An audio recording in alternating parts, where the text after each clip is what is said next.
Apoio Social, Academia Buddy Club, Rua...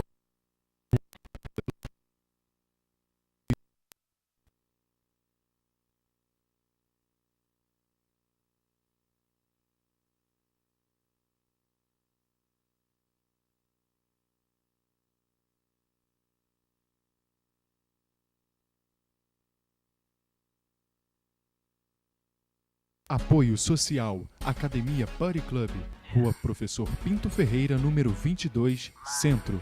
Telefone 2242-6226. Apoio Social Mário e Fábio Cabeleireiros, Rua do Imperador, 102, Sobreloja 2, no telefone 2244-9571. Conexão Petrópolis, seu programa semanal de entrevistas, informação e religião. Apresentação do jornalista Álvaro Zanata. Participação especial de Calau Lopes, pastor Telmo Emeris, da Igreja Luterana, e Frei Piaia, da Paróquia do Sagrado Coração de Jesus. Conexão Petrópolis, todos os sábados às 9 da noite, com representações às terças-feiras às 9 da manhã e às quintas-feiras à 1 da tarde. No mundo, há dinheiro suficiente para suprir as necessidades de todos, mas não há dinheiro suficiente para suprir a ganância de poucos. Colabore com o Grupo Assistencial SOS Vida.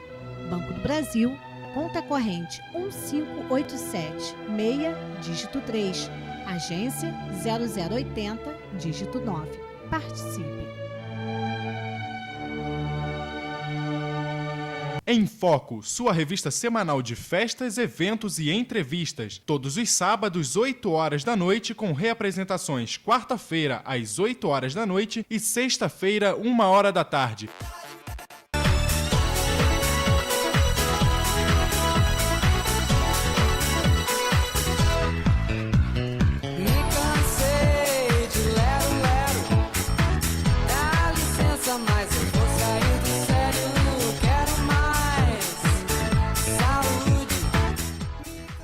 Boa noite. Hoje nós vamos falar no nosso programa sobre dependência química, que é um tema bastante complexo e muitas vezes mal compreendido. Muitas pessoas acham que só envolve quem tem a dependência, né? E a gente sabe que a família toda, em geral, fica afetada. A você que nos prestigia com sua audiência, esperamos contribuir com um melhor entendimento e forma de conduzir uma situação que pode afetar a qualquer um de nós, e assim encontrarmos um encaminhamento para nossas vidas. Apresentaremos a seguir nossos convidados. Doutora Sônia Gonçalves, mestre em enfermagem, professora da FASE e representante do Corém.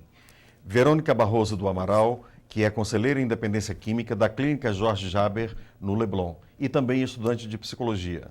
Também o nosso convidado, Marcos Antônio da Silva. Verônica, o que é a dependência química? Bom, a dependência química é uma doença como a gripe, como a pneumonia, como o câncer, e como tal ela está classificada no Código Internacional de Doenças. É uma doença física, mental e social. E os grupos anônimos, de alcoólicos anônimos, de narcóticos anônimos, que têm alcançado um grande sucesso no tratamento dessas doenças, consideram que também é uma doença espiritual. É engraçado, eu escuto falar de pessoas que acham que quem bebe, né, é porque é sem vergonha, é porque é malandro, é porque, enfim, não é vagabundo. Quer dizer, é um preconceito muito grande, né? O que você acha disso? É verdade. Há essa crença que seja uma fraqueza, que seja uma falha, mas não é. Não é um sinal de mau caráter. Apesar de que a doença afeta, por exemplo, valores morais do indivíduo e pode levá-lo a cometer coisas assim desonestas ou coisas indignas, mas com a recuperação isso tudo vai cessar. Agora, Verônica, fala pra gente, alcoólatra é aquele que bebe sozinho, enquanto não alcoólatras são os que bebem socialmente? Não, porque o alcoólatra também bebe em grupo, pode beber numa festividade por adequação ou até por gosto. Acontece que o alcoólatra vai dar preferência a reuniões que tenham o álcool, ele vai preferir o álcool. E o bebedor social vai preferir a reunião, quer tenha ou não álcool. Uhum. E como se explica o fato de algumas pessoas bebem ou usam drogas por vezes, até perdendo o controle, mas continuam a levar a vida normal? É porque é uma doença progressiva, que leva algum tempo para se manifestar na sua forma mais virulenta, mais dramática. Então, por algum tempo, no começo, o dependente vai fazer uso, mesmo que descontroladamente, e vai dar a aparência que ele está normal, que ele leva uma vida normal. E até no começo ele vai levar essa vida, até que comecem a aparecer as perdas da doença, causadas pela doença. Vem cá, assim, existem pessoas, né, que bebem ou usam drogas num determinado momento da vida delas, num momento difícil, sem se tornarem dependentes. Isso é possível? É possível, sim. É possível, Elisa, porque existem inúmeras razões para as pessoas começarem a beber ou a usarem drogas. E, muitas vezes, as pessoas, por uma tristeza, por uma perda, vão se dedicar mais ao álcool ou à droga. E, quando cessa aquele motivo, ela pode cessar de usar. Agora, é uma coisa perigosa, porque, muitas vezes, quando a pessoa atinge o descontrole, depois ela não vai conseguir mais voltar e beber controladamente ou usar qualquer droga controladamente. Mas é possível, sim. Seria assim, é tipo uma roleta russa. Você não sabe se você pode alcançar aquele limite e passar dali, né? Exatamente. Você não sabe se você vai desenvolver a dependência e quando é que você vai desenvolver, né? E é muito difícil, né, para o dependente químico aceitar que é dependente químico. A gente sabe que, na maioria das doenças, você encontra a primeira etapa é a negação, né? Você podia explicar para a gente como é que é a negação? Posso, sim. A negação é um processo, vamos dizer assim, é a primeira reação diante de uma realidade adversa. Ou seja, você tem uma má notícia, a primeira reação é negar. Então, a gente costuma dizer que a dependência química e o alcoolismo são as doenças da negação, porque até que a pessoa se convença que, de fato, tem um problema, demora muito tempo. Então, a pessoa não está mentindo quando diz que não, que ele para quando quiser, que está tudo controlado. Não está mentindo, ele não está conseguindo ver a verdade.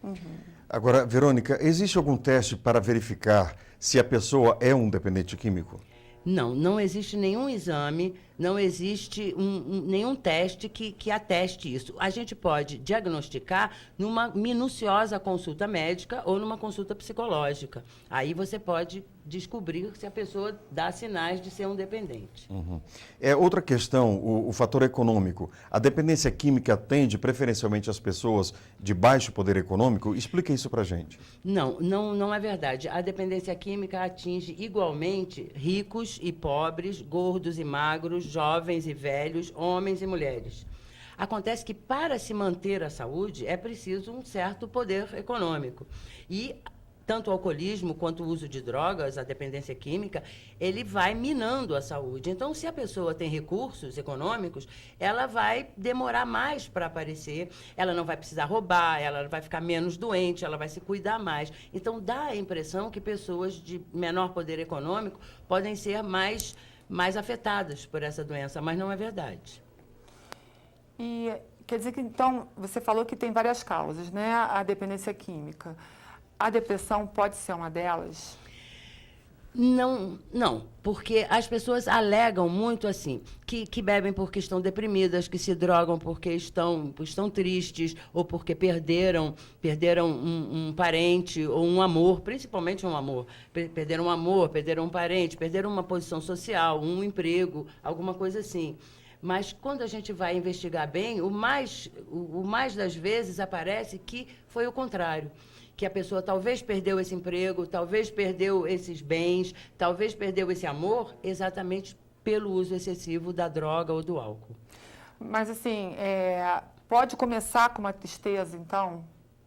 Bom, esse é um dos maiores mitos que se existe pelo alcoolismo ou pela dependência química. Porque as pessoas alegam por tristeza, por depressão ou por alegria. São os 3 motivos mais alegados para a pessoa ter começado a beber ou ter começado a se drogar.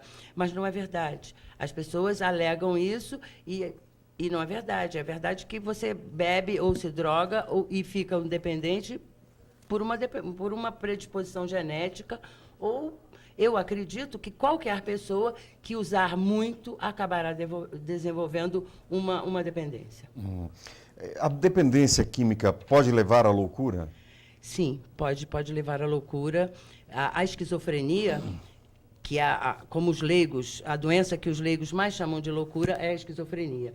E essa doença, por uma predisposição genética, principalmente, pode ser deflagrada ou detonada pelo uso de drogas ou pelo uso de álcool. E, principalmente, na faixa etária, onde é mais comum que essa doença apareça, a esquizofrenia, que é entre os 15 e os 25 anos, é muito comum de se ver, infelizmente, processos esquizofrênicos detonados pelo uso de droga, principalmente a maconha. A questão da cura, Verônica, a dependência química é curável? Bom, acredita-se ou define-se a dependência química como uma doença crônica. Ou seja, como a diabetes, depois de adquirida, ela não teria cura. E também é uma doença progressiva, ou seja, a pessoa quanto mais vai usando, quanto mais tempo vai usando, mais séria vai ficando a dependência. E é uma doença fatal, porque é uma doença que pode causar a morte e que geralmente causa a morte. Sônia, existe tratamento para dependência química? Sim, Elisa. Os tratamentos eles podem ser realizados através de grupo de autoajuda, através do serviço de saúde, seja em consultórios, no CAPES, em comunidade terapêutica. E o último recurso deve ser a internação hospitalar, né? E qual é o tipo de tratamento para o dependente?